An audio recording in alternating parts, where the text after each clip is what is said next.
Hello, everyone, and it feels so good to be back this evening talking all things women's football.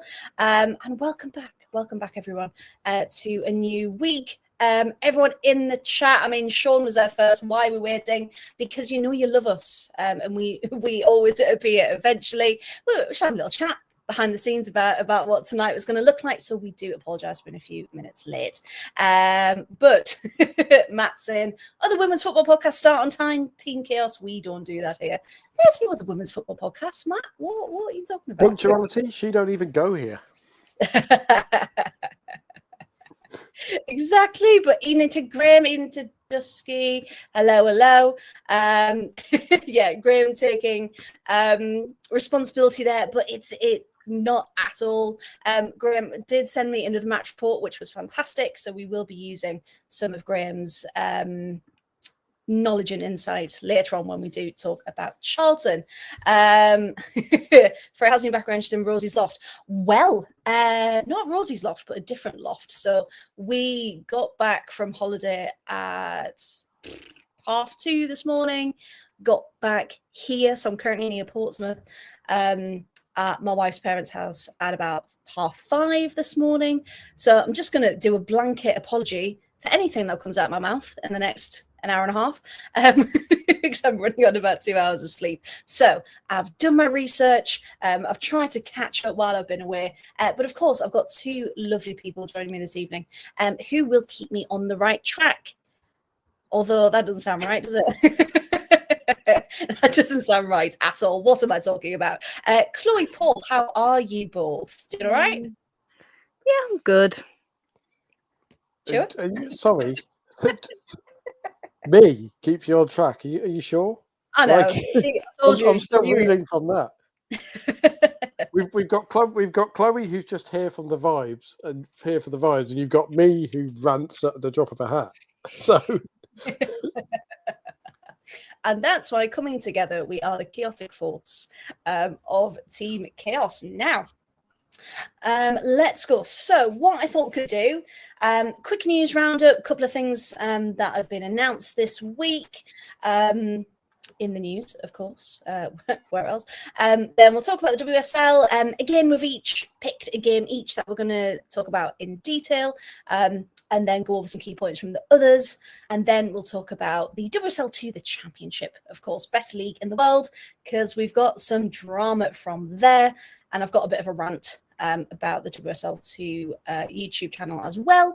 And of course, we'll be making our predictions as usual. Now, everyone in the chat, of course, we know you always join in, but just a reminder, anything that you caught over the weekend, anything you want us to talk about, please do put it in the chat. Dusky has their own podcast. What's the podcast about? Is it football?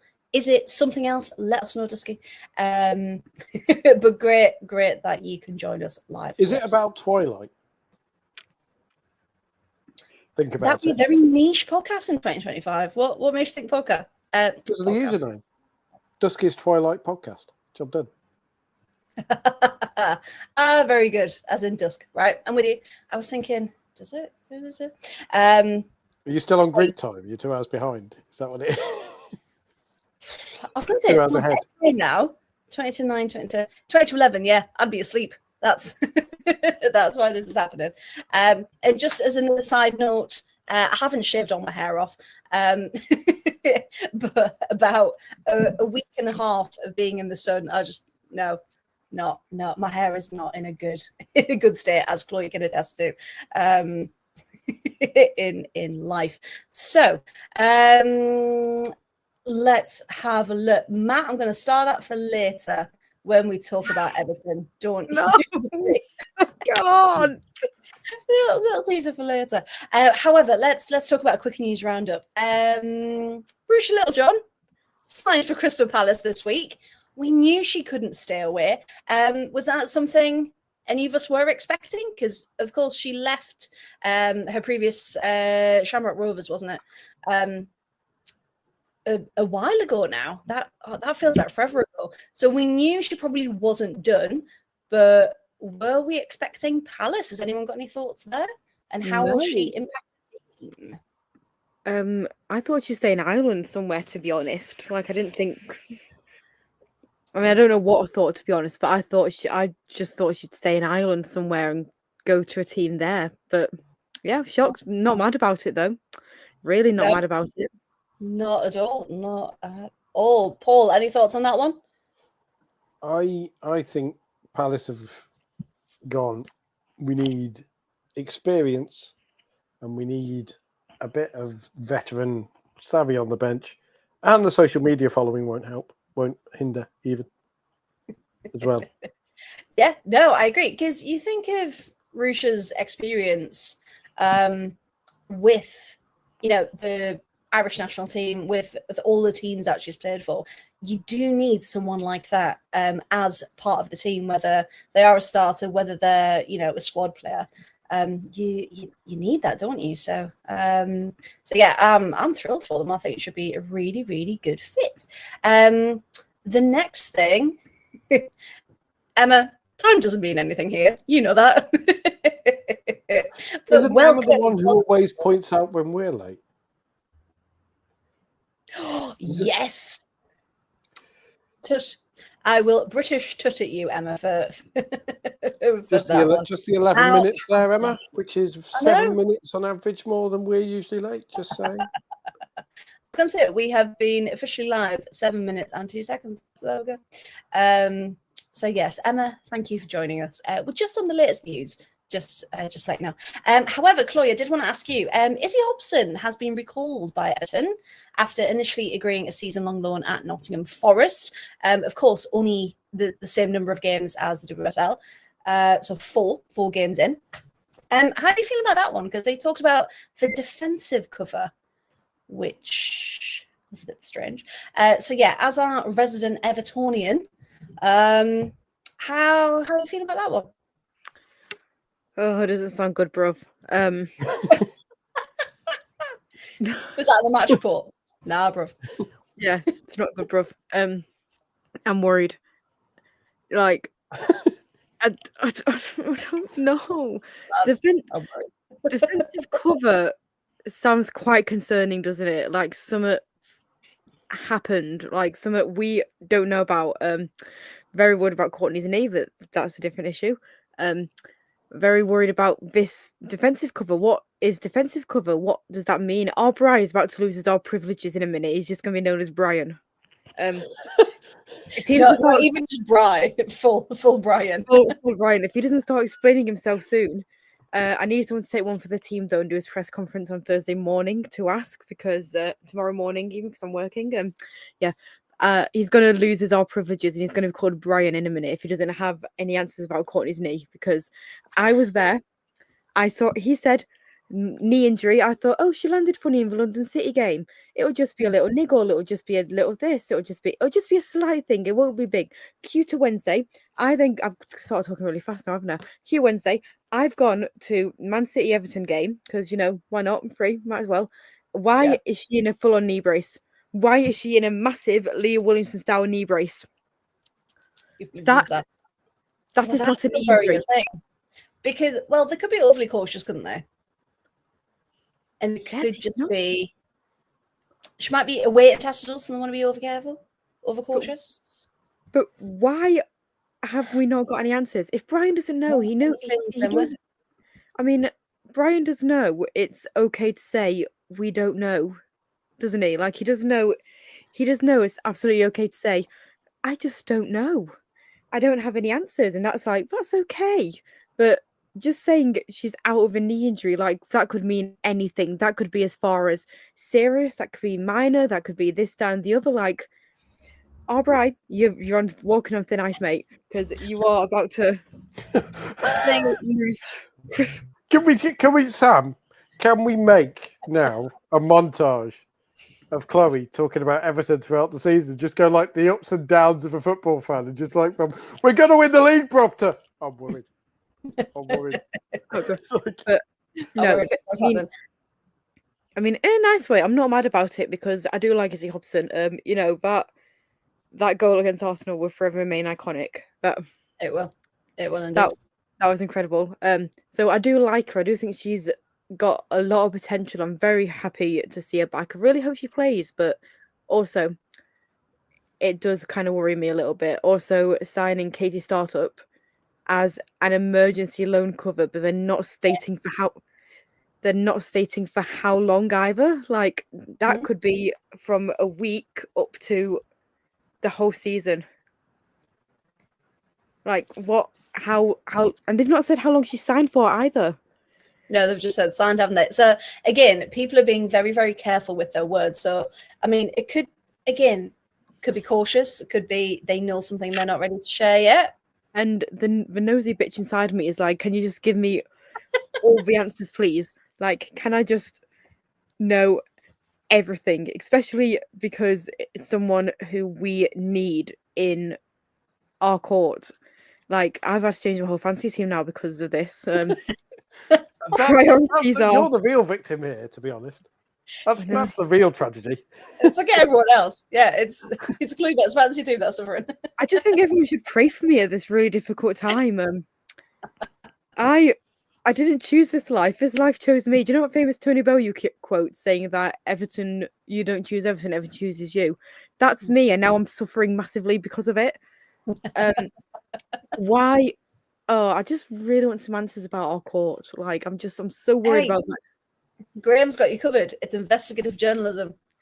That's it. Yeah. Like, I don't feel like I'm asking for a lot from just to give me a couple of specifics about her knee. Like, how bad is it? How long is she going to be out for? Is it like, I mean, to be fair, I don't think it is that because after she fell on it, she got back up and continued playing for the entire game. And I don't think you'd be able to do that if it is that. So I think we could have escaped. I think we could have escaped that, but I do think I don't even know what I think it could be. It's just I'm just a bit concerned about the knee brace and. Well, it's because she's such an integral part, though, isn't she? So it's coming to that understanding. But I suppose you've got Rambo back, of course, 26 as well. So it's not as if you've then got no one, but no one's our call, are they? No one's as good as our call. Okay. And to really empathise with what you're going through, Emma's just creating songs in the chat, so we can serenade you later with that one. And to anyone wondering, it's to the tune of A Whole New World from Aladdin. So if you want to go back and just sing it to yourself, it does fit. It does fit indeed. You'd have to have this. A whole knee brace. We hope it's not an ACL. And then there you go. Just keep going. Hey, don't get this in any of the podcasts, do you? Live show. I don't want to worry you, Chloe, but I will. Because it says in a sadist. There is more than one ligament in the knee. I have had a knee ligament injury. I was playing ice hockey. I snapped one of my knee ligaments. I was able to skate on it, and then I was in a knee brace for 6 weeks. Oh, I'm so worried about her. If you think about it though, so if it is a ligament, and we're saying 6 to 8 weeks, etc., it's still only October. Like, we don't know. We're not going to think the worst. We're not going to think, season over or anything like that. Oh, but I've gone right up there. You went right north and then, but I am. I am. I've gone right to the worst. I am thinking the full worst of it, and I'm actually like. You're thinking amputation and all sorts, aren't you? You're thinking retirement. You're thinking. No, because the contract's also up this season. Oh God.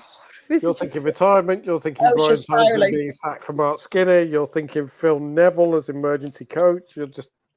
I'm really spiraling. Yeah. Is it live spiraling on the podcast? Should we move on? Brian Beck has some answers tomorrow in his press conference about her knee, and if he doesn't know, then he can just be honest and say, "I don't know, guys," and I absolutely accept that. Or we're not ready to tell you at this time, so then we know there's something. Can he just say we're not ready, so then we can all stop spiraling? Well, we all. I'm bringing everyone into this. We can tell you what all of us right now. As a podcast, we can all stop spiraling and worrying about. If I'm going down, everyone's coming with me. We can talk about Everton's game at the week. I don't want to do that either. I don't want to do it. We'll get there. We'll get there. Don't you? I'm We'll gonna gloss over take a it. spinny wheel. I'm gonna get a spinny wheel out and pick a new team because I'm done with this. Should I get my generator back up that we did for Yeah. NWSL? Yeah, pick me a new football team because I'm done, bro. I can't do it anymore. This is what I mean. Imagine a montage that goes from "We're gonna win the league, boys" to "I'm done, bro." In 3 weeks, Can't the do life of an anymore. Everton fan. This was meant to be our year as well. It's the 1st of October, Chloe. There's no It's not even time. Halloween, and you're already There's horrified. still time. There is still time. You are not at the bottom of the table. Okay, there is time. There's still time. There's always Little time. holes still blue. Ooh, shade. Anyway, should we talk about some good news? After questions about broadcasting for the UEFA Women's Champions League, because of course Disney have some of the rights, don't they? The BBC has announced they have signed a 5-year deal starting this season to broadcast live Champions League matches. It will include up to 7 live matches, including the final, which we broadcast across, whether it's on iPlayer, proper telly, or indeed across BBC Sport. And 7 will include both legs of the semi-final as well. And then they're going to select some earlier matches to go through it as well. And there's also going to be highlights from other matches that they don't show live online. So at least there's a main hub for Champions League. Are we, again, happy it's going to be more accessible? Because, of course, Disney Plus is another paid subscription. So the fact that we can still access it, are we happy? Yeah, I'm happy. I mean, because also, if we think about the DAZN stream, half the time it was terrible. Yeah, it was. Well, if the BBC commit to it fully, it will be amazing. If the BBC treat it like they do the WSL, it may not be. Well, so that comes on to a good point, because Chloe, you were talking about the women's football show, weren't you? And how they've tried to make it better. They've tried to revolutionize it. They've tried to, but yeah, what were your thoughts? Because it's still not. It's better, but it's still probably not where we'd like it to be, shall we say? Well, what do you think? Yeah, I mean, I've watched it for a couple of years now, and this year they've kind of got a new studio. They've kind of gone bigger and better. They're showing full highlights of the WSL instead of just the kind of quote unquote big games that they used to have, and then just like the other games at the end where it was just literally the highlights package. And I like the fact that they've also got a screen now, a bit like Match of the Day vibes, where they show like pinpoint moments. So I do like that, but I do feel that there could still be a lot more done. Like instead of just showing and they've got the WSL2 highlights as well, which they didn't have last season, which again I really like. But I feel they could do a little bit more with that as well and show have some actual analysis on WSL2 instead of just the highlights at the end and like the goals that were scored and that type of thing. So it's good. I like it, but also I do feel like you said that they can do way more to advertise it, because they also don't advertise it at all. Like it's on literally at like almost gone midnight after the Match of the Day on Sunday or the news or whatever. And like people aren't awake at that time. Half people don't even know it's on. So I think it should 100% be more. Not I was about to say like. I don't know what I was about to say, but I think it should be more advertised and more people should know about it, because I just feel like they don't. Yeah, because you mentioned it and I was like, is there? I think the big thing with it for me is that even at the moment, and admittedly, I have a slight bias because I still want to be one of the people doing the YouTube commentary and whatever else. And if that means that highlight clips of me commentating, if I get to do it, might end up on the women's football show every week, then awesome. But I would rather we were in a situation like the men's match of the day, where you had the same commentators every week who were the same people who did men's games. In the sense that you had, I don't know, Conor McNamara doing a big WSL game. You had Guy Mowbray doing a big WSL game. You had Steve Wilson, And the reason I say that is not to disrespect the commentators doing it,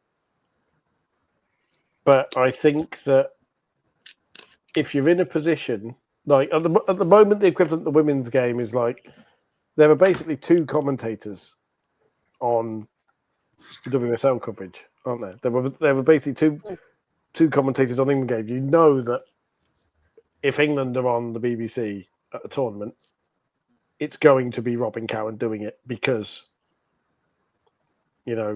she is considered the lead commentator for women's football by the looks of it now. Yeah, one of the bigger names, yeah.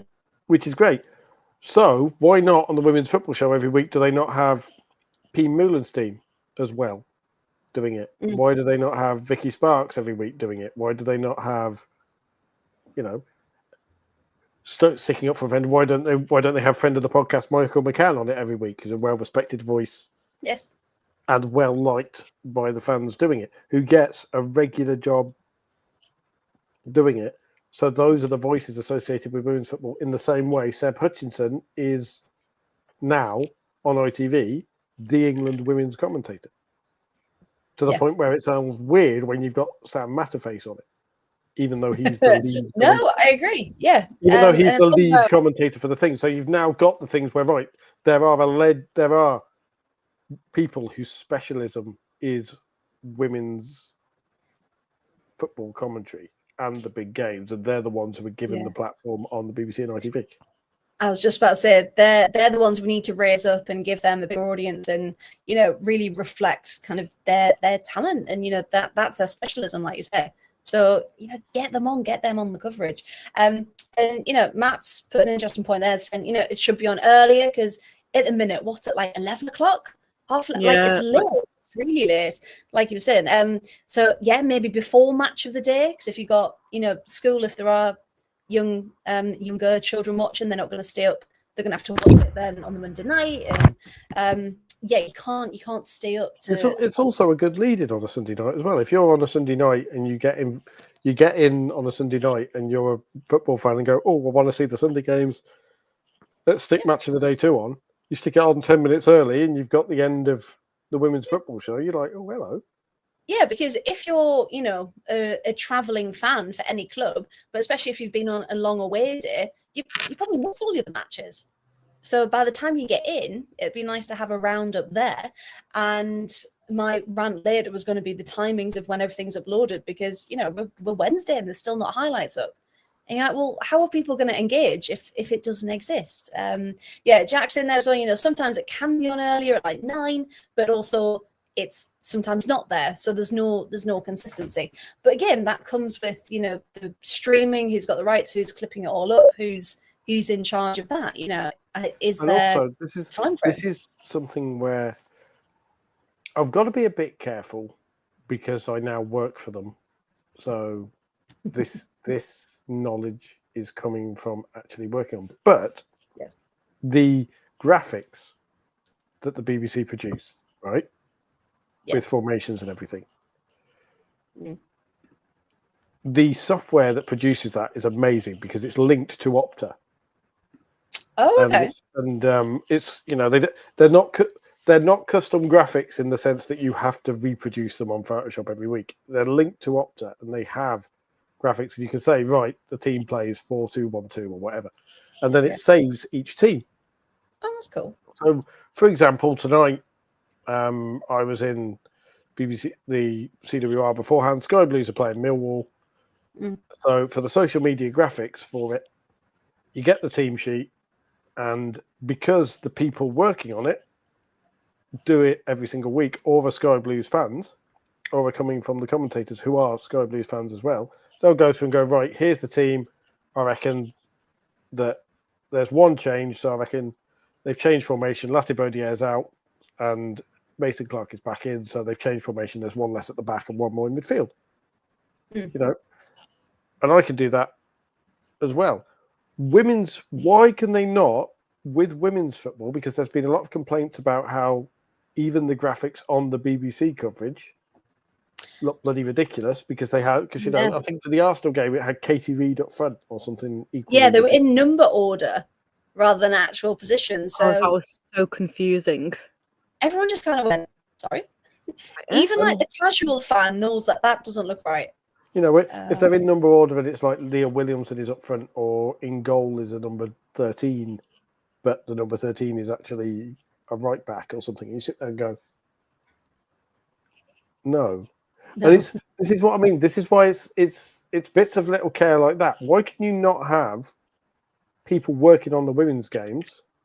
And again, mild bias because I'd love to do that job.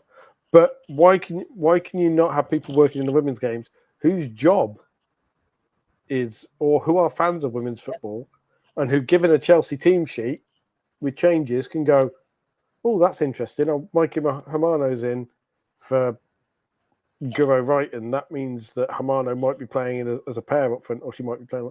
Just that little bit of knowledge, rather than just knowledge. Yeah. Oh, we'll bang them on number order. Yeah, and this is what's missing. So if there's anyone watching from an establishment that would like to hire people, we have lots of people available who would love to do that job. Because you're right, it's no good people guessing because they've done it on the men's game, so therefore they should automatically be able to do it on the women's game. You need proper people who understand, and that's why people have specialisms. So yeah, I completely agree with that one.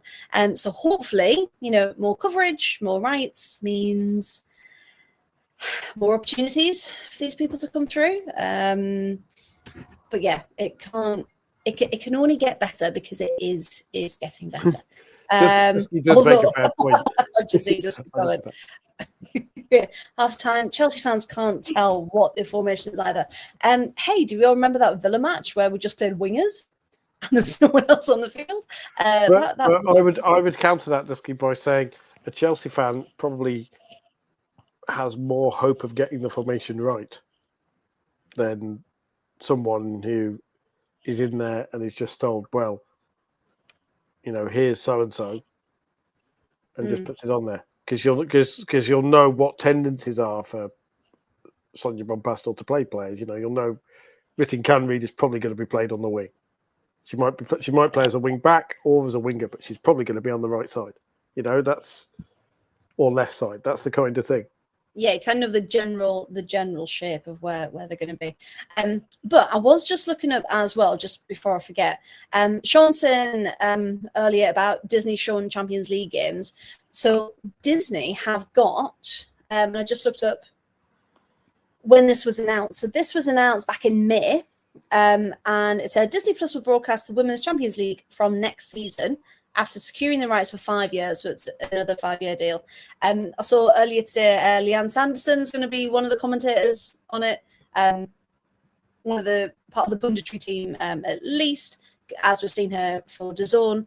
And it's going to cover all 75 matches of the campaign. So whereas the BBC have only got access to 7 of them, aka the bigger ones that are going to pull in the audience, Disney Plus have all of them. So it's worth looking, just as most people here are over 18, I believe, with bank accounts. Some bank accounts do have some incentives, so do go check them out because sometimes Disney Plus you can get for free for a year. So just in case no one knew that, do keep an eye out because it'll be worth it if you can see all of the games. And just to show it does occasionally happen in the men's game. I've just checked in the Sky Blues and they've got Josh Eccles and Victor Torp in the wrong position, but only but only Victor Torp will probably be playing attacking, not Josh Eccles. So simple as that. Not like Katie Reid up front level. I mean, hey, Katie Reid's got so much potential. She probably could play up front. But probably not as a starting position. A bit like when Millie Bright just goes up for England the last 10 minutes. Just like, yeah, go for it. Emergency striker. She is now. Right then. I think the only other things were the Women's National League Cup. The round of 32 has been announced, and those teams going into the plate as well. They are all online on the FA's website if you'd like to take a look at that. And Juventus women were the first ever winners of the Serie A Women's League Cup. So congratulations to those as well. Even though their season hasn't started yet, they had a full cup before their season started. I believe it's this week or next week. I don't know where I am. Before Serie A starts, yes, absolutely. I do enjoy, by the way, how your connection is leaving loads of flattering pictures because we can hear you fine, but occasionally you pause. So yeah, like this, but we can still. I think that's a beautiful angle of me. Thank you.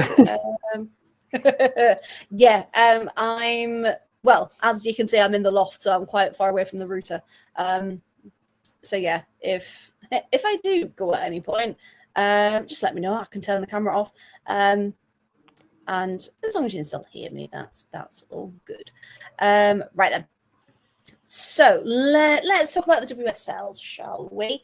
And I just wanted to start off with saying, last week, of course, there was a beautiful tribute. So thank you to you, Paul, and to Danny and to Ant for the tribute to Matt Beard. And we saw, after that devastating loss, that more teams this weekend were continuing to pay tribute, as they should. Lots of fans were singing at the 13th and 14th minute and just making sure that people know that the whole community of football is behind Matt Beard's family at this awful time. And we just really wanted to just say, as a podcast, this community we're creating, we really hope it is a safe space for everyone. And if you are struggling or if you were affected by a particular headline this week, which is abhorrent that was ever allowed to be released, we just want to say, please reach out and talk to someone, whether that's someone you've met online in this community, a friend, an organisation. We're here, and please know you're not alone. Because we know how hard it is, a lot of us firsthand. So just wanted to make sure that safe space was there. And Chloe, I know you were saying about Mark Skinner after the game. He said that he's going to continue keeping Matt Beard's name alive, didn't he? Can you share, if people missed that, can you just share a little about what he said, please? Yeah, so I was at the United Arsenal game the weekend after it happened, and obviously we, as journalists and stuff, were all in a bit of a bad place then, because we were just so emotional about it, upset about it. We couldn't understand, at this point we didn't know any details, so we're just like, what's happened? But afterwards, Mark Skinner said some really lovely stuff about him, and it was just so nice what he said, because he was just saying how he's always gonna talk about him. He wants to keep his memory alive. He wants to just make sure that everyone knows what a nice guy he was, what a good person he was, how much he did, not just for women's football, but also as a person, even checking in on Mark now and again after he had his kids and checking that everything was okay, and just making sure that everyone knows about him, and it's just really nice to hear, because you don't often hear managers talk like that about people. You just hear them talk about the game, this, that, and the other, and he was just so nice. And he's done it a couple of times where he's just said that he's never going to stop talking about him. And even Renee Sleggers as well, after the game, she was also the same. She said how when she first got the Arsenal job, he invited her and a couple of other managers to his home to just talk about things, and if she ever needed anything, she could ring him, and he didn't do that for just anyone. So it was just really nice to hear those type of things, and it was an emotional moment. I did have a massive cry when I came out for about 4.5 hours, can't lie, but it was just so nice to hear, and yeah, it just shows that they're going to make his memory live on for as long as they can. Yeah, and to really remind everyone that some things are so much bigger than football. And, you know, the number one thing is to be there for each other and to check in. And as cliche as it has become over the last couple of years, be kind, because you genuinely do not know what someone else is going through. So yeah, so we just want to say, you know, thank you to kind of everyone who's shone that light and shared all of their fantastic moments and memories of Matt. And of course, our thoughts still go out to his family and always will. I do think it was lovely, because we didn't mention it last week. The Liverpool as a club. I know Chloe has said that Everton are, you know, the way they do stuff for the People's Club and all that sort of stuff. But the way Liverpool as a club have reacted, like the men's team made a point of paying tribute to him for their game last Tuesday, and there was a banner for him that was carried around the Kop to applause and chants from the men's crowd of, you know, Matt Beard's Mighty Reds, and that says a lot. And Arne Slot as well. You talk about Mark Skinner, and you know, yeah, he said some lovely things. Arne Slot, the Liverpool men's manager as well, made a point, and I think Jurgen Klopp would have done the same thing. But I think one of the things with Arne Slot, the way he's followed Jurgen Klopp in terms of the way he's been off the pitch, because when he was asked about it, he said, "My reaction was one of grief, because I met him last season, and he not only did great things for this football club, for the women's team, he came back to the new women's team when they were playing one division below, so that shows how much he loved the club. Yeah. I'm devastated because 47 is my age as well." But then Arne Slot made a point of saying that I've heard and shown the respect that Arsenal fans showed him, so that tells me how much impact. But most people only talk about football, and I want to mention how it was obvious that the Melwood staff and everyone that worked with him liked him, and that shows that it's an even more important legacy to leave behind than the trophies you win. And you're just like, bloody hell. Yeah. Like, for just the way Liverpool have conducted themselves, the club, and again, they've had a horrific summer with all the stuff that's happened. And as a club, they probably have far too much experience of dealing with tragedy, but just the way they've conducted themselves and the way that women's football as a whole has conducted itself has been incredibly impressive. Yeah. And again, it's that feeling of transcendence, isn't it? That we can all come together over this and share the stories about the man he was, you know, beyond the incredible manager and supporter that he was of the women's game. And you know, we said we saw these tributes across the weekend. So we are going to have a look at the WSL first this week. So here is what the table looks like after 4 games played. West Ham in that bottom spot, along with Liverpool on 0 points after match day. Well, 4 for most people, but apart from Villa and Liverpool, of course, who had their game postponed last week. So if we have a look at some of the scores on the dolls, like I said, we're going to take a game each pretty much and then cover all of the other key points. And the first one I want to talk about, you can probably guess, is Arsenal 1, Villa 1. Because what a point, what a last-minute equaliser from Lucy Parker to take points off Arsenal, essentially. So run through some of the key moments for you. From a Villa perspective, you know, it didn't start well. A defensive mistake led to Arsenal taking the lead, of course, about, you know, within 10 minutes. So, of course, you thought, oh, here we go. What's the score going to be now? And that was scored by Fridolin Hudson-Mornham, of course.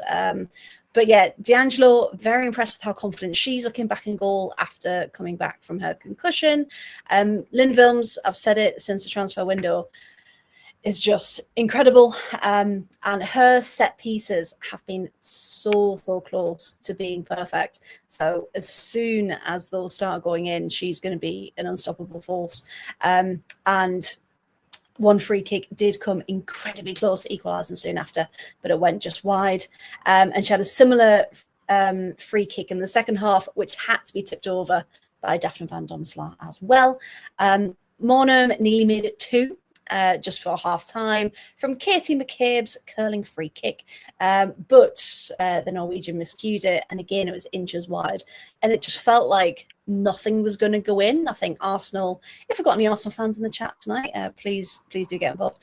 But yeah, it just felt like it just wasn't clicking for Arsenal. And there's been, some comments the last couple of weeks about they haven't looked as connected as they have done previously. Like, it's not their strongest Arsenal side. And whether that's, they're trying something different, whether they're trying different pairings and it's just not working. But something does need to change. I do agree with that. Second half, Villa started quicker. Kirsty Hansen sent in a low cross for Chastity Grant to pick up. And her shot took a slight deflection, and I mean centimetres at most, off Kate McCabe and just went wide. D'Angelo then had to get a powerful hand to Kate McCabe yet again, being annoying, to keep the scoreline at a single goal. And then in the 4th minute of stoppage time, the 94th minute, when all was lost from a Villa perspective, a set piece, which again, historically does not end well for Villa, taken by Wilms, again, delivered beautifully into the box, surrounded by Arsenal shirts, and you think there's not a chance this is going to go in. Lucy Parker, who came on as a substitute, intercepted Kim Little's attempt to control the ball in the box, takes it off her feet and thunders it home for 1-1. And you just think where these two teams are in the league, and we said it in our preview show, Villa, if they got 5th, 6th, that would be great again to prove that they should be up there, should be fighting for it. But Arsenal, winning Champions League, Villa are a team they should be beating, not easily anymore, but they should still be winning it. And people are now saying, is the season already over for Arsenal? Now, only 4 games in. Do we think we can talk like that yet? Or do we think statistically, actually, because Chelsea haven't dropped anything, 4 wins out of 4, do we think it actually is over? Chloe, any thoughts for Arsenal? Or is it a bit dramatic? Well, thoughts on Arsenal winning the league, boys? No. Well, yep. Just so. Okay, good. Your new team might be my new team. No, no. To be fair, isn't this like around the time Arsenal dipped like last season when they were in like I don't know what I'm saying. I'm depressed, man. Our courts just made me depressed. No, to be fair, I don't think the Arsenal team was the strongest team we've seen this season. To be fair, Villa getting a point, perfect. We love to see that. It's like when we took a point off them in December last season, and it was like the best day of my life. It's like, yes. Win of Arsenal, yes, please. No, I think this is around the time Arsenal kind of started to kind of go last season, because they had the WSL and then they were doing Champions League as well midweek, and I think it's trying to find the balance between the 2 matches. But Chelsea have got it bang on and they know what they're doing. I feel like Renee is still trying to figure that balance out, because she's only been in the job a year. Like, she really hasn't been here long, type thing. Although it feels like she has, but she hasn't. Like, it's I agree. One of those things where I think they still need to find that balance. I mean, they haven't started midweek yet, so I don't actually know what they're playing at. But when they do, get it together, Arsenal. I'm actually really on one tonight. I'm just not. It's okay. We'll get through things quickly. But Matt's saying there as well. For Arsenal, it's the same thing against Man United. It's like it both felt like neither team could really get going. Was it, fatigue from the Champions League matches that they'd had, or was it something else? Are they just trying to, I don't know, secure something rather than the win and not tie themselves out? Obviously, you'd hope that your team go out and win every single match, but we know that's not quite as realistic. But yeah, it could be about that conservation because United, again, we're going to talk briefly about them. Good things, of course, always good things about Man United. But their bench at the minute is looking quite thin. And as Nessie says, even Nessie, not enough rotation. Got a big squad. They all need to fight for it. And we do have names like your Kyra Cooney-Cross, your Jenna Nicewanger, lot of Moy even. There's big names on that bench that aren't really getting a look in. But yeah, Paul, what do you think about Arsenal's season so far, a couple of games in? Can I just point out that statistically, I fully support the right will decide early on how things are going to go based on early season form. Because if we do that, the Sky Blues are going Premier League. Hey. Because they are currently sitting second, and they're beating Millwall 2-0. So have that, Kang FC. Had you right? Best thing to come out of America since something. Well, to add on to that, Nessie has then said, is it a lack of Leah Williamson? Is it a lack of that leadership at the back? No, because Leah Williamson is overrated. And I don't think there you go, Sam, clip that, job done. No, I don't think that this is a Leah Williamson. This is if we had this one player, Arsenal would definitely be better problem. I think that Arsenal have not started well. They haven't started as horrifically badly as they did under Jonas Eidevall, though. And that's the key thing. And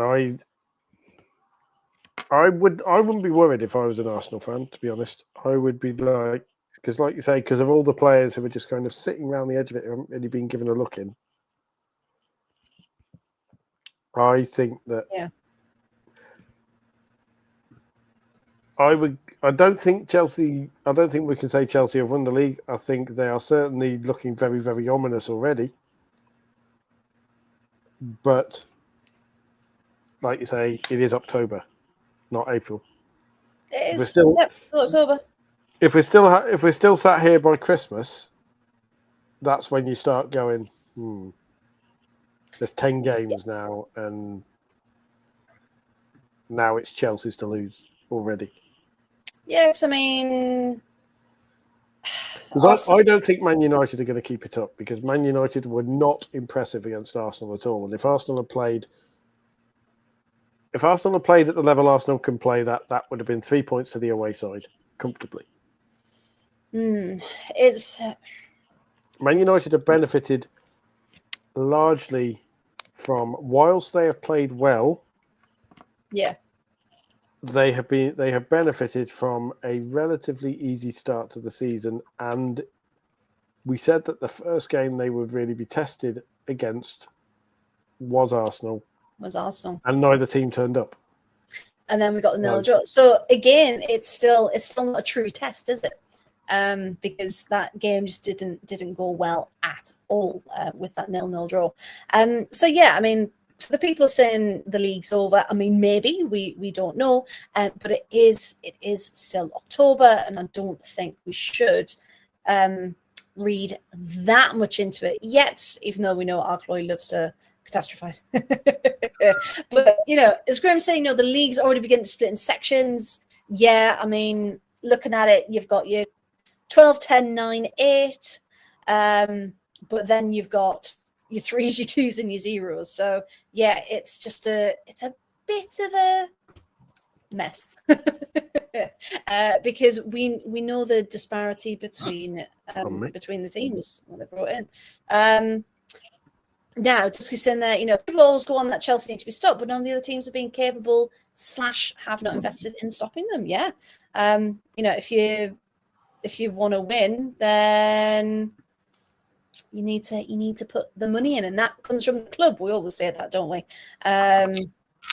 Need to put more in as well. I love that Emma's really getting into this tonight. In the words of Emma Hayes, it's not effing over. Yes, I mean we can't beat that, can we? Now, so that was Arsenal 1, Villa 1, and that was the only game on Saturday, and we had to wait until Sunday for the rest. So we had Brighton 1, Everton 0. Sorry, Chloe, but this was Great Michelle kick, though. Adamans. Sorry, It was what? Sorry. I said it was a great kick, though. Sorry, but Yeah, Michelle Adjiman's first goal of the season. Can you believe it? Getting the 3 points for Brighton.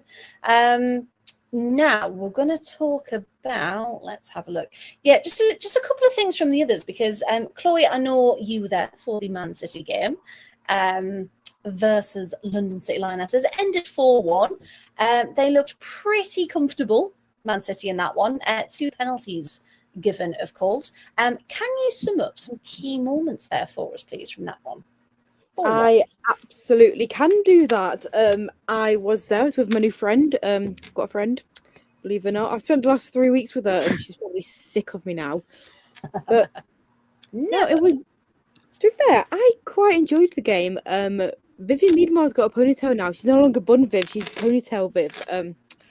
These aren't the kind of highlights you asked for, but I'm just painting a picture, setting a scene. No, to be fair, when she scored, I was like, "Who's that with a ponytail?" Viv's changed it up. So no, I did notice. Yeah. Viv opened after 11 minutes. Grace Clinton even tried to combine a name then and just got glued in. Grace Clinton advanced from her own half, found the lovely Kirsten Kasperai, who we absolutely love, who proper looped the ball around for Miedema to head into the net. City's own Laura Blindkill-Brown fired the ball straight into the bottom corner for the second. And City also got Man City, not London City. Man City also got 2 penalties. Bunny Shaw took both of them, which was, to be fair, I didn't actually know who was going to take them. I was like, oh, is she going to take who? I didn't actually know who City's penalty taker was, but Bunny Shaw. Shaw was handled by Asaki Kumagai, so she stepped up, converted from the spot, sent it right into the corner, keeper in the wrong ground the first one. During the second one, Shaw was brought down, penalty. She got her second. She picked the same corner, and Lee went the same way, but she didn't get a glove to it. Then Nikita Paris. Who else but Nikita Paris could get one back for London City? This was at 2-1. This was at 1-1. By the way, I'm not just like saying get one back when it's 4-1. I am backtracking. I was on a roll of City, so now we're going back to London City. It does make sense in my head, but it won't make stat though. 5 penalties in 4 games conceded. Yeah, Are they just hacking down players in the penalty box like willy nilly? Yes. But they're desperate, man. To be fair, Nikita Paris obviously had to score against her former club. Why wouldn't she? She always does. She then got on back and scored for London City. Izzy Goodwin had a good couple of chances. But what surprises me most about London City is they have got so many like good players. Like the talent they have got is go away, Graham. Not helping. No, some of the talent they have got on the bench, on the pitch, they've got so many talented players. You'd think that they would be doing well, but they're just not, and that's the part of that hasn't been worked out yet. Are they just not gelling as a team? Do they need more time? Is it too many leaders, different players? Like age, is that a thing? Because how many games in? 4, 5, 6? 4, yeah, 4. 4. They haven't got a midfield. We've yet to see. No. We're also yet to see Danielle Vanderdonk play. Right. Yeah. Well, Nessie in the chat as our London City fan, they were woeful. Yeah, because of course we had the Sub Cup on as well. So yes, and they're not fit. They're not. We have talked about age. Yeah. So we said it's like a mishmash of a team, isn't it? And it's, it will take time, and you've got potential there. I mean, you've got Izzy Goodwin scoring, you've got Nikita Parrish scoring, you've got these opportunities, but yeah, they just don't look like they're going to be the disruptors that mainstream media wanted them to be. I just want to shout them, oi, Jocelyn, that's shite that. Put Van der Donk on it. It was so funny post-match though, Jocelyn. Goal line. Put the Donk on it. It was so funny. There you go, Nessie. That's the next thing. You want a banner that just says "Put Van der Donk on it." Dun, dun, dun, dun, dun, dun. Yes, please. Oh, please. Dress her up as one of the blackout crew, and put that on the poster. But yeah, so it wasn't really a test for City, was it, Chloe? Yeah. But a really good 3 points in that title race, because again, if we put the table back on, they are back up to third with that win. 3 out of 4 ain't bad, as Meatloaf nearly said once upon a time. I think London City will be in a position, hoping that West Ham are worse than they are, because I think Villa will certainly improve. Liverpool have to, otherwise Gareth Taylor will be out of a job by Christmas, which would probably be the best thing for them based on current form. We'll talk about it. Yeah, but yeah, I just think something needs to change, obviously. But yeah, they just don't feel like a proper team yet, which we said would probably happen. But they are trying to build their fan base. They've got the go ahead for that new training centre as well, haven't they? I saw in the last week or so. So that development is there, but you just think, is this all a bit too soon for where they're expected to be? Training centre in the Women's National League at this rate. Well, yes. Because if Nessie is sat there saying the whole club is in a mess, if one of the originals is sat there saying the whole club is in a mess, yeah, I think there's probably some investigative journalism in there. The question is whether any media will do it.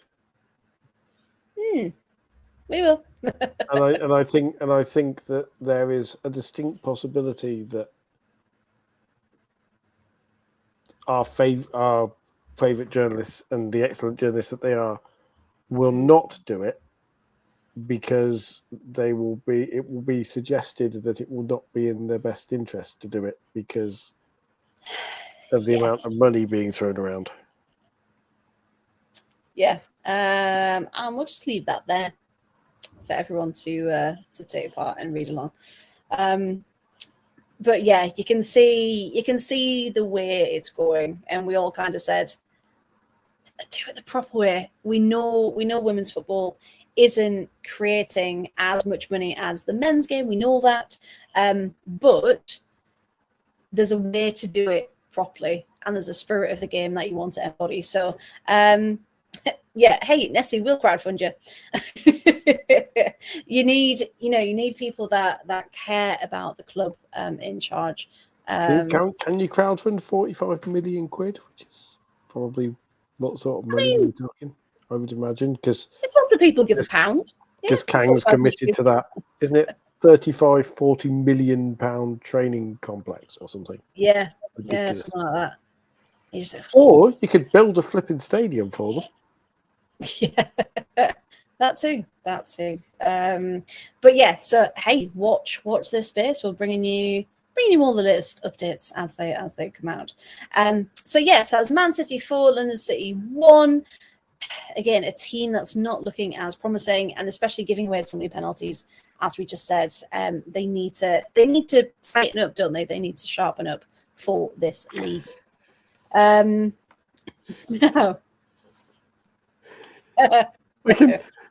Oh my. Let's quickly move on, shall we, before we get sued. But the best bit is we've all of an age to get that reference. We really are. I love A Bug's Life. Now, let's go to the next one. So Leicester 1, Tottenham Hotspur 2. I I mean, I haven't been convinced by Spurs for a long time, but I think Katinka Tamberg, again, best name in the business, proving her weight in gold, that signing. We love Katinka Tamberg. Just incredible. On the score sheet, once again, after 15 minutes, it was a poor Leicester clearance, unfortunately, from Liv McLaughlin. She capitalised straight in the back of the net, done.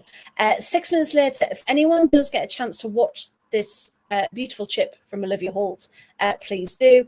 Just chipped it over Leipzig for 2-0 6 minutes later. So they were quite happily 2-0 up. And then Sam Tierney in the 40th minute for Leicester got a consolation goal. She was in massive space in the box, picked up the ball, and hey, hit it into the roof of the net for to make it 2-1 instead of 2-0. So Leicester, I mean, again, we know there's a lot going on behind the scenes there. So it can't be the easiest place, but Leicester not looking promising either, although as things stand, they are currently 8th. I mean, remember Villa and Liverpool do still have that extra game to play, so hopefully things do change in Villa's favour very soon. Now, Paul, we're going to talk Liverpool 0, Man United 2. Man United did play some lovely football. So for anyone out there who criticises us, saying that we only need to say negative things about United, no, we don't. We praise them where praise is due. So I just want to say, opening strike from Miyazawa, again, if you haven't seen it, please do so. It's in the 4th minute. Jess Park ran straight through, lovely run, out to the edge of the box, cross back in, fell to the feet of Miyazawa and straight into the back of the net, because Rafaela Borgraf, of course, in the Liverpool goal, was making her debut after everything that allegedly went on. So straight past her. Miyazawa then nearly made 2, but the shot went just wide. Kerry Holland had Liverpool's best chance of the half and forced Tullis Joyce into a very rare save. Very important block for that one. And then Ella Toone, who else in first half stoppage time, who got the second. Liz Hurland, though, our Liz, with the assist. Now, she won the ball back from Gemma Evans. Again, bit of sloppy passing out at the back from Liverpool. Turland then cut back for Toone, who slotted home for 2-0. But we really want to talk about we're worried about Liverpool, aren't we? Because as we can see, they're not very good. Still no points on the board, which you would expect from Liverpool, at least 1 you'd hope for at this point, a couple of games in. But yeah, what do you think's gone wrong at the minute if you had to sum it up? Gareth Taylor. Yeah, his style, a lot of people critiqued, didn't they, saying, well, what's he going to bring to Liverpool, essentially? I mean, Liverpool are just not good at the moment. And United didn't need to play well to win, and they did. They didn't need to play well, and they did, and it was a very professional performance, and it did the job. But Liverpool aren't very good, and they look like a team devoid of ideas. They only had 1 shot on target. They were 62%. They gave away 62% of possession at home. Yeah, it's just it's not clicking, is it? And you think, of course, the last couple of weeks have been very turbulent, and the players have been incredibly professional working through all of the emotional aspects of the last couple of weeks. But this was, of course, happening before then, wasn't it? And you just think, how much time does a manager get? Because we saw last season, Robert DePau, he went first week of December. Jonas Eidevall went, of course, after a lot of pressure. So do you think it could be one of those cases where Taylor does end up going if things don't improve?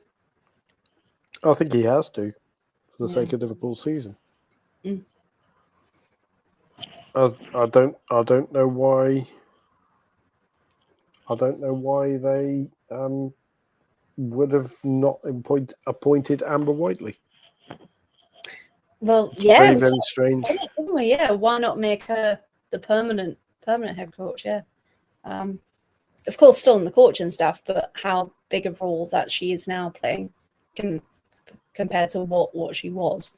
So yeah, it's just a bit of a just the contrast to the men's team is striking as well. Well, the men's team did lose to Crystal Palace, which was very funny. The weekend. Yeah, and Nessie's saying silly they took it away. Yeah. You know, it's the manager, like you say, just as Matt says, no attempt to replace Olivia Smith. Bring improving WSL quality. Yeah. Because Lily Woodham had to go off through injury as well, didn't she? I just think, they needed to do a lot more in the window and they didn't. So essentially they're having to fight for and use what they have. I know Gav Taylor said before in his press that he didn't have enough time to bring anyone in because of the late appointment.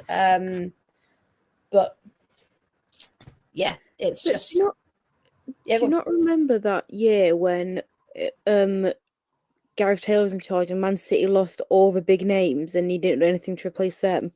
And you're talking about, Ellie Roebuck, Lucy Bronze, Kira Walsh, Caroline Weir, not Laura Coombs. She's still there, but you know what I mean.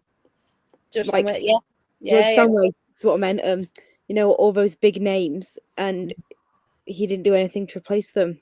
Like he just continued on, and then so he's done this before. Like this is a reoccurring thing. He lost big names now at Liverpool, and he's not replaced them. He lost names at City. He's not replaced them. Like he's done it before. Yeah, but as Dusky says, Man United rightfully gets a lot of criticism for their treatment of the women's football side, but Liverpool should get it as well. Absolutely, we agree. They need more investment, and that was something Matt Beard did say publicly, didn't he? That the women's team need more investment. The club need to do more. So, how far can we blame Taylor, and then where does that kind of Taylor end the club start? If that makes sense. So, or is it just? I think the managers would be doing a better job with it. And a fine example is just across Stanley Park, because Brian Sorensen got given absolutely no money, and look what he did with Everton. Yeah. So if you switch, sorry Chloe, I'm going to give you nightmares now. If you switch managers across Stanley Park, Liverpool are in a far better position right now. Yeah. No, I agree. I do agree. Matt's in there. If Liverpool had brought in some quality, they could have got something from their match versus United. Yeah. Hit the post in the first half and had two massive chances, but we're not taking. Yes. And lots of that clinical finishing is what we're seeing kind of across the league, isn't it? A lot of teams are missing that. And is it a club that just aren't willing to invest in their women's team, and want a manager who isn't going to demand it? Who knows? Who knows, indeed. But yeah, something does need to be sorted out at Liverpool, and sorted out quickly, or else they're going to be in a lot of trouble. Now, the last one from the WSL this weekend was West Ham 0, Chelsea 4. And I think we all said, week before last, when I was last on, West Ham, it depends which team shows up, because you kind of go into a game against Chelsea going, Chelsea are probably going to win. Like that's their thing, annoyingly, for the other teams. But going into this one, I actually got a chance to watch some of this on holiday. But I couldn't believe how quickly Chelsea went 3-0 up. I was expecting more of a fight from West Ham, and I was expecting something a bit extra. So for those who may not have seen it, West Ham just fell apart defensively. It was really worrying, actually. Just gave Chelsea free rein essentially in that first half. So there was 3 goals in 7 minutes. So you had Aggie Beaver-Jones, of course, In the 8th minute, 4th goal in 4 games. Lovely little stat there. Lovely strike. Johanna Rytting-Kaneryd in the 12th minute. Erin Cuthbert in the 15th minute. And then Vicky Captain in the 70th minute to make it 4-0. But the shocking part of this was the other red card that was given during this match. Now, if you hadn't seen it, it was Inez Bellamou in the 23rd minute when frustration was clearly getting very high, 3-0 down, and an incredibly silly red card because she pulled Alyssa Thompson's hair. Now, after the Euros, we went, that's ridiculous. We're not, hopefully never going to see that again. And then it pops up in the West Ham game. Chloe, for you, when you saw that that was the reason for the red card, what were your thoughts there? I just thought it was silly. Like, it's just so stupid. Just why? Just why? open. If you're openly laughing at a red card when you talk about it, then yeah. It's just ridiculous. And again, Alyssa Thompson, again, very new to the league, just turned around to the ref and was like, she pulled my hair. Just the whole thing of, what are you doing? Why would you even do that? But again, frustration gets the better of people, doesn't it? And going down to 10 players in, what was it, the 23rd minute? Like, that's not being a team player, is it? That's letting your anger get the best of you. But yeah, it's just very, very ridiculous decision. And we didn't think we'd have to see that again. Yeah, like everyone's saying, so stupid, so silly. Yes, so I mentioned 4 goals in 4 matches for Aggie Bailey-Jones. First Chelsea player to score in each of their opening 4 WSL matches of a new season. So there we go. I love when people put all of these stats together, by the way. Things that I might not have even thought of. But yeah, it was Dusky. It was an absolute banger for that first goal. A couple of stats for you. West Ham had 13 shots, despite everything. Only 2 were on target. Chelsea had 28 shots with 12 on target. So really, the scoreline could have been a lot worse. Like we said, West Ham are still bottom of the table on goal difference. Minus 12 now for West Ham. And Chelsea are still undefeated, 4 wins out of 4, with the highest possible to go with that. So yeah, Liverpool still with the game in hand, of course, on 0 points. Now, I just want to quickly go through some predictions for the weekend, and then we're going to talk about our lovely WSL2. Right, so this weekend, we have got on Friday, 2 days' time, Friday night under the lights, we've got Man United, Chelsea. So again, we talk about tests. A very, very good test for Man United. Quick predictions. Who do you think is going to win that one? Man United, Chelsea. Friday night. Chelsea. 2 for Chelsea. There we go. Again, as we've gone through, please put them in the chat what you think as well. Okay, it's going Chelsea for that one. Saturday, again, they've done the Friday, Saturday, Sunday thing again. We've got Man City, Arsenal, another one for top of the table. What do we think? Well, I'm going, so I kind of hope it's just a good game in general, but I just hope both teams have fun. no, it's normally a cracker of a fixture, that one, so I'm hoping it's good. 3-4 was last season, so I'm hoping it's a little bit like that again, but I think I don't know. I don't know. Well, hey, look at in the chat. We've got Chelsea by 3, Chelsea by 2. Graham's going for a Desmond. Jack's only going for a 1-0. A 1-0 for this one. But Emerson, City to nick I agree it. with Emma. I think Man City beat Arsenal. I think Arsenal are just in a bit of a funny time, aren't they? So maybe City can do it. Right then, Sunday the 5th. These are the kickoffs where all of them are at 11:55. Everyone. So if you tune in for your normal 12 o'clock kickoff and you think, hang on, why are they already playing? 11:55. is where you should be. So I'm just going to say them, and then if you just shout at me who you think's going to win. Leicester City, Everton. No comment. Everton.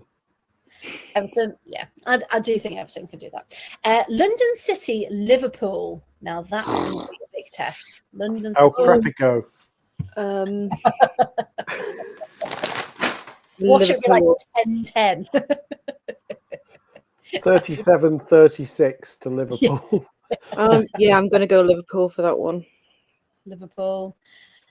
I hope for their sake is Liverpool.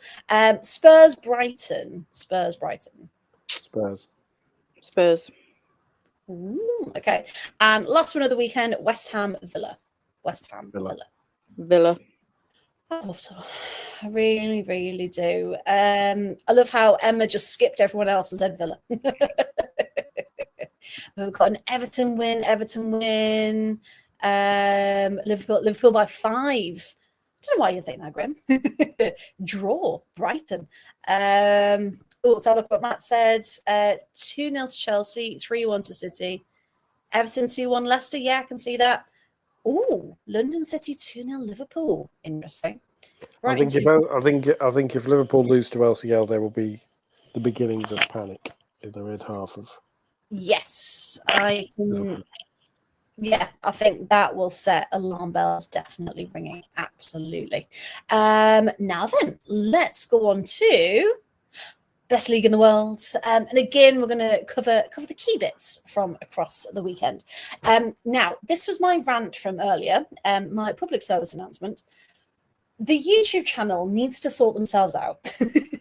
So I will happily help them. Give me a job. I will help you. Because it's now Wednesday.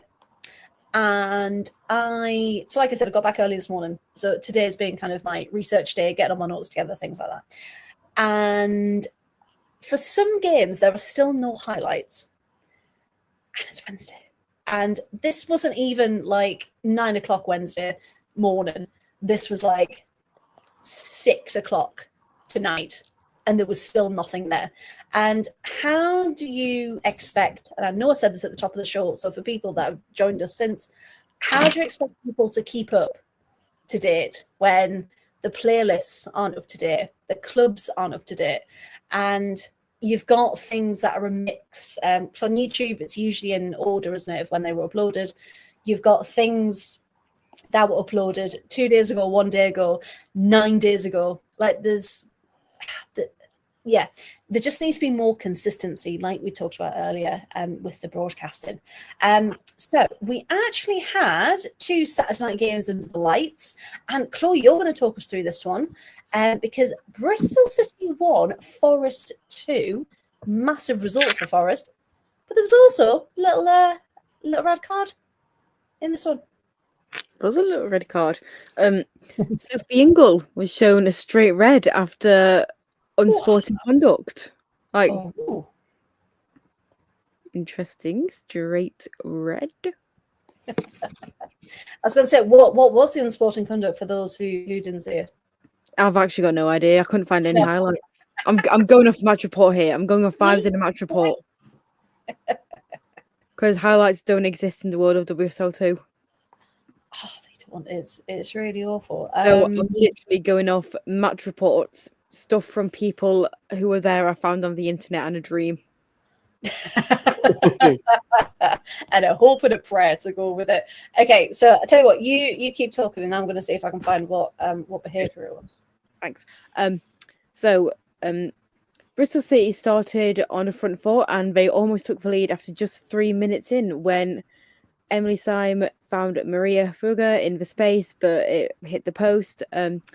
Bristol then opened the scoring after 26 minutes after Syme's corner was flicked on by Holly Bennett and headed past Emily Batty. Sophie Ingle was shown the straight red. Freya Thomas equalised and fired it straight into the bottom corner. And then just 3 minutes later, Amy Rogers gave Forest the lead after a powerful effort from 25 yards out. It rebounded off the crossbar and then internet.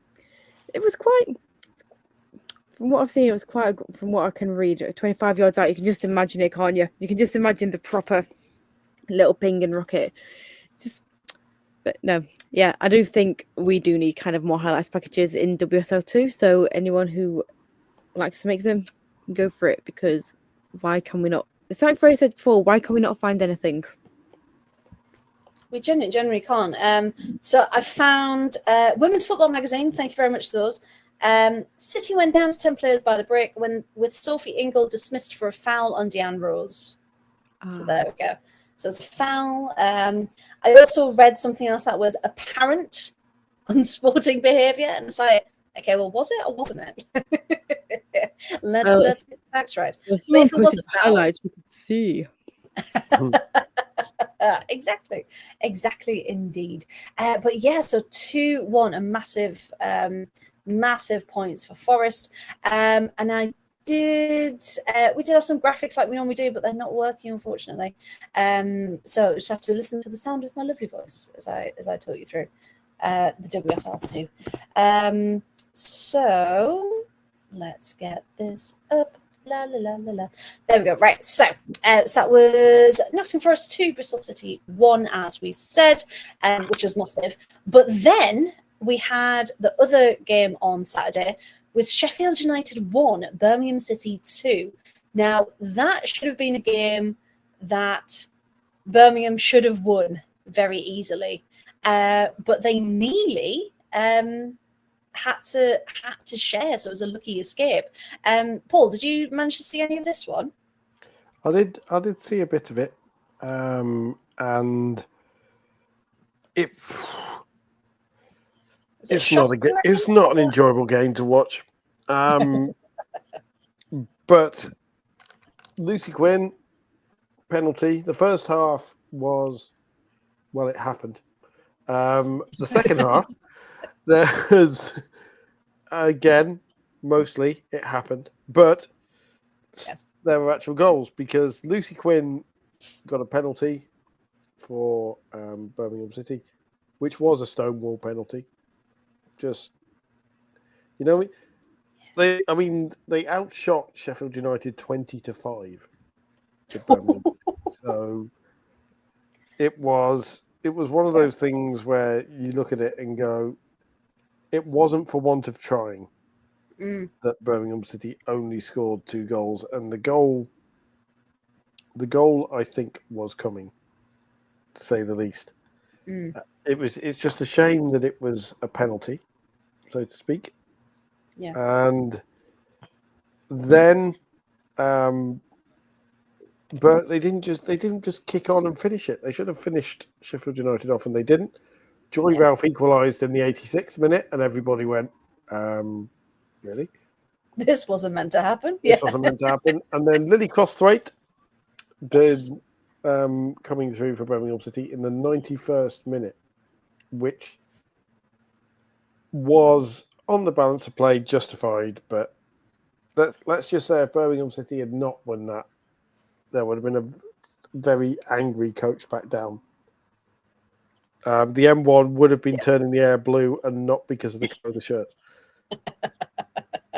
Yeah, you could imagine the reaction if it did end up ones each for that one. And also it was justified because Sheffield United have been an absolute mess of a football club. They are, because there was more news that came out this week from Sheffield. If you want to give a brief overview, fill the people in. What have they missed this week? The very brief overview is that Sheffield United, to lose one manager through questionable conduct is unfortunate. To lose 2 might be considered careless, to say the least, because the Sheffield United team manager, Ash Thompson, and Sheffield United themselves announced that they have decided to, in that wonderfully euphemistic fashion that football announcements tend to do, mutually decided that a change of leadership would be best. How mutual. Now, given that Ash Thompson was suspended a week or 2 ago by the club for an investigation, that is all we know. Yes. Everything has been reported. That is all that's been reported. But given Sheffield United's history, and given their care of players, it doesn't look good at all. No. And when we call for growth in the women's game, it's not just funding, it's not just, things like that. It's player welfare. And it's making sure the right structures are in place and that clubs care and that there are safeguarding officers and, people who are there to look out for people's well-being, because we've now seen it twice in a very short space of time, relatively, that two managers have now gone under very suspicious circumstances. From the same club. From the same club. So who is in charge of recruitment? And that should be the big question, because they're clearly not doing their job correctly. And there are massive, massive failings in that club. So we kind of just want to bring that to light a bit, because I don't think enough people are talking about it. And asking the questions of what on earth is going on. I do think that there are a lot of people, certainly journalists perhaps, are not talking about it because of the restrictions of not being able to talk about it due to the nature of it. But the very nature of the fact that two managers in succession at Sheffield United Women have left under very suspicious circumstances. Yeah. And obviously the Maddie Cusack situation has happened, which we don't need to remind people of. What are they doing at Bramall Lane? Because it ain't flipping looking after their players. No. So again, we will call for every football club to literally put your players first, put their well-being and their the safety of them first, and that has to be paramount across the board. You put your players first, and that's just kind of what our big point there. We really wanted to and managers as well, and that is because obviously we can return to the Matt Beard situation slightly. Not that Ash Thompson and Matt Beard are anyway similar; they couldn't be further apart, judging by the situation. But in terms of safeguarding, there was an interview with Emma Hayes that Tom Gary did. This that was released today, actually, where Emma Hayes spoke about how there needs to be better care for managers and she said how you see it on social media and it's easy to cancel, and I think sometimes people forget managers are human, and some would say, no doubt at this point, are already rushing to their keyboards to yell at me that I'm a hypocrite after the stick I give Bart Skinner, but I am very careful to stick to the way he manages a football club on the pitch. Yeah, it's not personal. And, what that says about him and his actions while managing said football club and the results of it. And I've now moved. This has actually made me move as well. I think this has now made me move from sadness to anger about the whole situation, because with Matt Beard as well, obviously it was reported that he took his own life. It was horrifically reported in the way it was reported as well, and we're not going to talk any more about it than to say that. Abhorrent, yeah. But what makes me so angry about that, again, is in hindsight, Matt Beard stepped down from Liverpool because he said he felt the need to step away from management, which is, and everyone said at the time, fair play to you, blah blah blah blah blah. Yeah. He then took a job at Burnley, which fair enough. He stepped away from that after 2 months. So why at no point, and at this point, was someone going, Matt, seriously, are you okay? Are there issues here?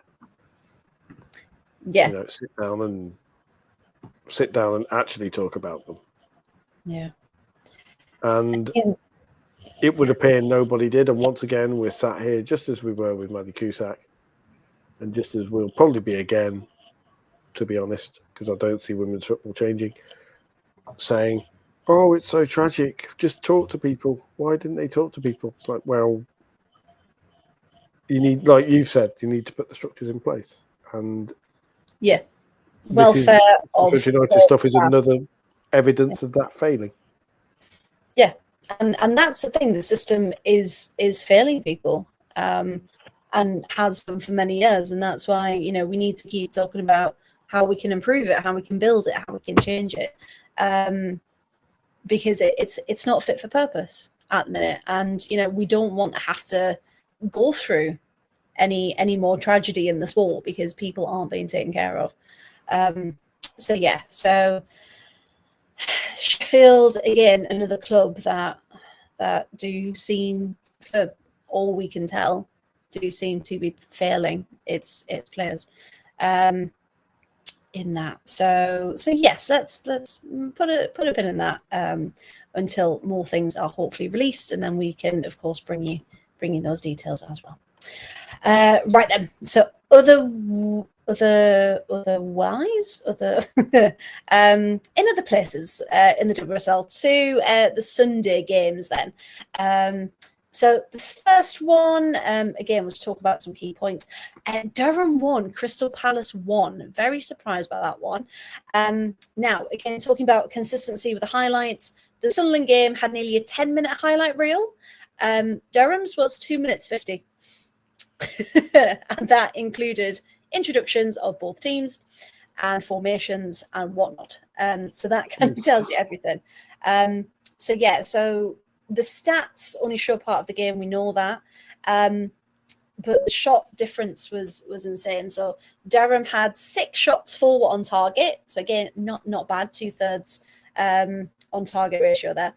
Palace had 20 shots, 6 on target, and almost didn't even get the point.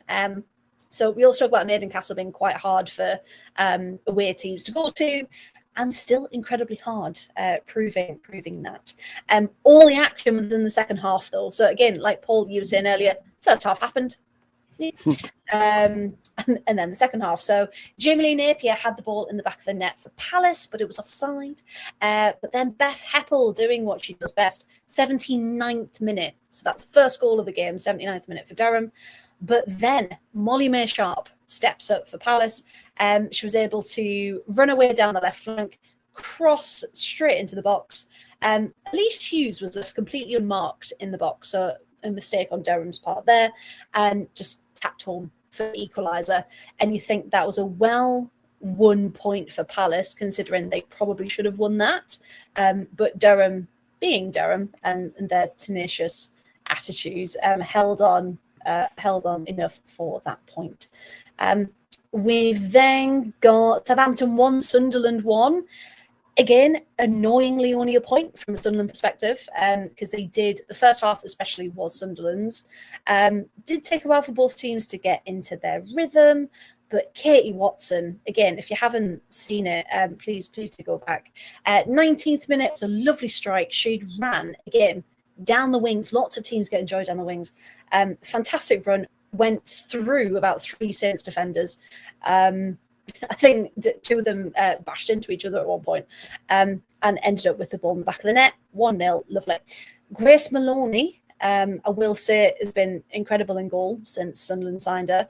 Very good save to deny Atlanta Primus as well from equalising. But first half stoppage time, it was a controversial one. Controversial equaliser, I should say, because Chloe Peplow, who'd almost scored moments earlier, found the back of the net, but every single Sunderland player who was in the box was trying to tell the ref handball, and that it deflected off her hand and into the net, like we saw at Durham last season. But the ref didn't do anything. The goal was given, and it was 1-1, and that is how it stayed with an intense second half. Very controversial for that one. If anyone in the chat did see that, winning at Durham is of everyone. Not always, Graham, not always. But yeah, so yeah, if anyone did have an opinion on that Southampton, was it a handball? Was it not? Do let us know. But overall, it's a point, and we know just how much a point can make a difference to the league. And that then takes Sunderland. I think they're sitting in third now. They are yes. Sitting in third. Yeah, so Birmingham City and Charlton both on 10 points. Sunderland on 8. Nottingham Forest 6. Bristol City 6. Then it goes down to your 5s, your 4s, your 3s, with Sheffield just on that single point that they have at the bottom. Now, but like you said, have to play at the whistle? Yes, absolutely. You absolutely do. Now, next up, this is the one Graham sent me his review for, and we should make it a regular Graham's Charlton review segment. But this was Newcastle 0, Charlton 1, which, again, for the Sunderland fan of me, great. But it was a penalty. A penalty made all the difference in this one. And as Graham put it, Newcastle players playing dangerously close to the line, because Mannion and Gregory got booked quite early on in that game. Newcastle manager Becky Langley said afterwards that she thought that they were the better team. They just weren't clinical enough and got punished for the mistake of the penalty. But that's just how these games go. Jordan Nobbs is back. Tried to look from distance a few times. We know she can do it in the past, but it just didn't pay off in that game. So yeah, Graham, you're going to have to post your full full match report, because it was very, very detailed indeed. But yeah, Charlton getting all 3 points in that one, which we'd love to see. And finally, this was the game that really annoyed me. Ipswich 3, Portsmouth 2, and there were no highlights and no nothing. And I was like, it's 3-2. It's Ipswich's first win of the campaign, and I can't watch it. So I had to get key points from, again, as Chloe did earlier, from match reports, from online, from everywhere. So it was a dramatic tale indeed. Poor Portsmouth looked like they were going to win it. But unfortunately, it wasn't to be that way. So Rihanna Dean opened the scoring for Ipswich in the 22nd minute after dominating the opening portion. Angelina Nixon then equalised from 25 yards out in first half stoppage time. Portsmouth then went ahead, through Ava Rowbottom, who turned in Meg Hornby's free kick around the hour mark. And Town then equalised a minute later as Pescott delivered a lovely cross into the box for Natasha Thomas to head home.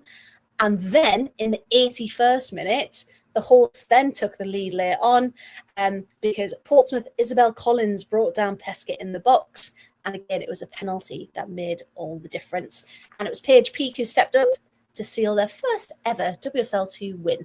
So congratulations to Ipswich Town for that momentous moment.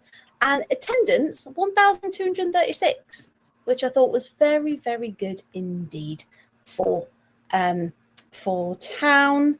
And again, we're starting to see these really, really good results. Attendance is coming through for these games, which shows there is an appetite there. So sort a YouTube channel out, WSL2. What are you playing at? Because people huge win for Ipswich, though.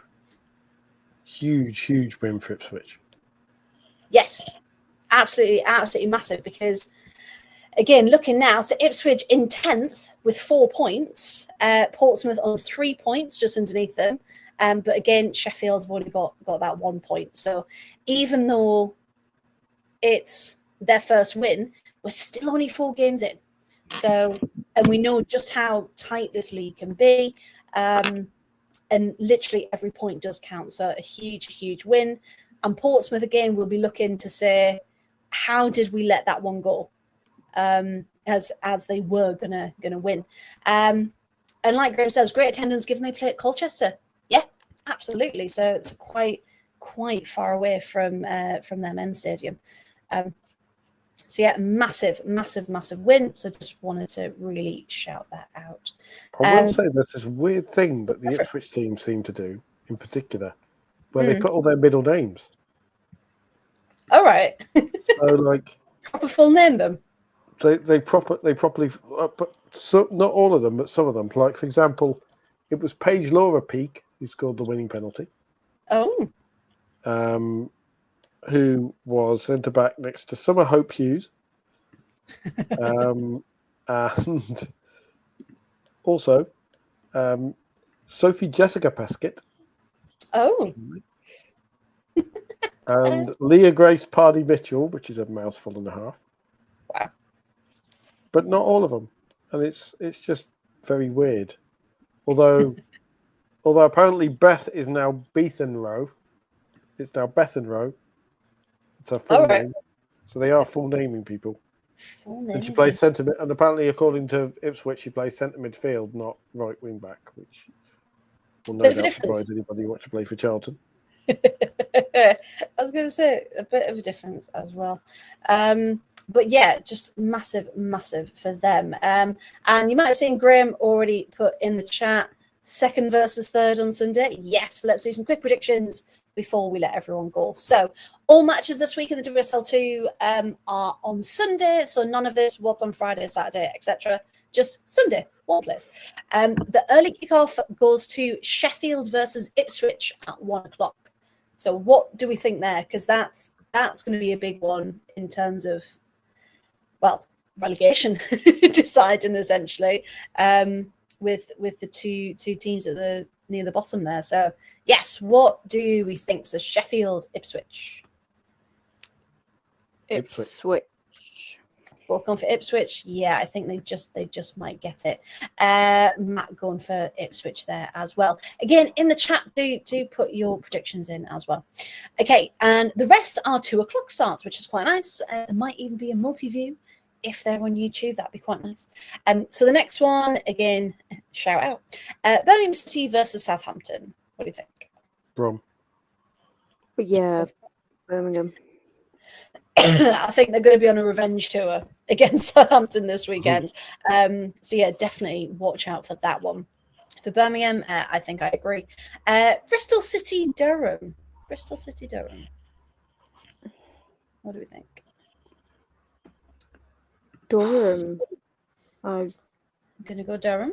Okay. Draw. Going to go for a draw. Interesting. Okay. I can see a draw. Or Durham nick it, probably through Beth Apple in the time moments. Okay, next up, Crystal Palace, Newcastle. Newcastle. Yeah, Palace. Yeah, they've got some good momentum. Newcastle again, not looking too convincing. Becky Langley is going to be out of a job by Christmas. It's looking that way, isn't it? But you can tell that they are a club that would do that, absolutely. Okay, 2 more games then. We've got Forest, Portsmouth. Newcastle by 5. Forest, yes, me too. I think Forest are going to do that. Again, unless Portsmouth, we know it took them quite a lot last season to really get into a rhythm. Unless that kicks in early this season. I can see them in Forest. And last but not least, as Graham said, second versus third, Sunderland, Charlton, which is going to be massive as well, which I think is at the Stadium of Light. And has Michael McCann on commentary because I'm helping him put together the notes for it. It does. Amazing. Massive shout out to Michael McCann, one of our favourite commentators, of course. So yeah, who do we think? Sunderland, Charlton? Sunderland. Gonna go Sunderland. Black Cats. Okay. Yeah, I hope so. I really do. Although I was like, am I safe now? Yes, we've discussed Arsenal. we talked about them first, mate. Don't you worry. And in fact, you're at the tail end of the show. We've probably only got about 3 minutes left with that one. But yeah, Graham's saying third straight away trip to the northeast, back-to-back weekends. Oh, they should just stay up there, shouldn't they? It's a lot of travelling to do from old London town. But yeah, I think Sunderland might just edge it do apologise, Graham, for for that one. But yes, some really, really good fixtures this weekend. So do make sure that you're tuning in to the best league in the world, of course. So just a run through of the table again. Again, sorry, the graphics aren't loading properly. So we've got Birmingham City currently in first place on 10 points. Charlton in second, also with 10 points. Sunderland in that playoff position in third with 8 points. Then you've got Nottingham and Bristol City on 6 points. Southampton and Palace on 5. Durham, Newcastle and Ipswich on 4 points. Portsmouth on 3 points. And Sheffield United at the bottom with just the single point from their fourth game. I think that's where my brain wanted to go. I have no idea. It just stopped working. Now I'm going to sneeze. Let's be. There we go. Thank you. Honestly, we talked about it earlier, Chloe, didn't we? As soon as you go back from holiday, you're ill. Ill indeed. Now, here we go. Hang on. No, we're good. We're good. I'll try and get this out really quickly. So that actually brings us to the end of the pod this week. Thank you, Graham, for saying bless you. So we know that was a whistle-stop tour, but I do have to take my dogs out of house vets. So we are wrapping up a little bit quicker than we normally would.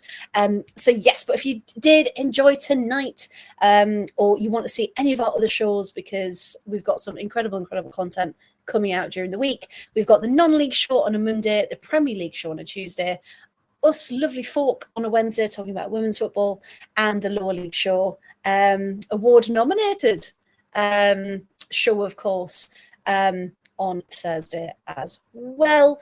So the FCAs, we have been nominated for Best Content Creator and Best Non-League as well. So please make sure when you are voting, because please vote, because we'd love to win again. After winning Best New Content Creator last year, we'd love to be a part of it. So yes, if you can, please do. But yeah, we're back 4 nights of the week at 8:30. They're all our handles. I'm sure most of you do like and subscribe already, but if you don't, please make sure you do. And if you'll remember, you get behind the scenes videos, you get live chat, emojis, and all of these extra benefits. So do go check that out if you're interested as well. Chloe, Paul, thank you so much for joining me. Chloe, where can people find more of you, please, on the interwebs? So I am at Chloe Bear 529 on all socials, but I'm also working in the journalism industry at Chloe Talk Sports. Chloe Talk Sports, lovely. Please do go give Chloe a follow. And Paul, there. I was going to call you Paolo, and then my mouth got confused and just went for Paul, and I was like, Polo is. Your mouth got confused. My mouth got confused. My mouth doesn't know how to talk as fast as yours. Yeah, I am still at Paul W Radio. Thank you. A lot quieter than I used to be, because as Freya is so fond of saying, personal growth. Personal growth. We love a bit of growth on the podcast, and that's why we're here. Yes, you can find me across pretty much all socials as T Freya T Writes, or the whole 115 yards. Go give that a like for as much news as I can possibly tweet out.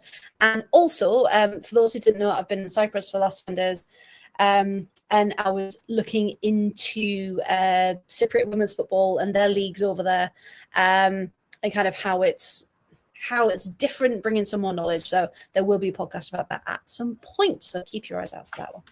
So yeah, thank you very much as always, everyone. Hope everyone is well, and remember, you're not alone, and that we're always here for you on the pod. So thank you very much. Good evening. And as soon as I set this outro video, we can go. But yeah, good evening, good night, thank you, and we'll see you next Wednesday.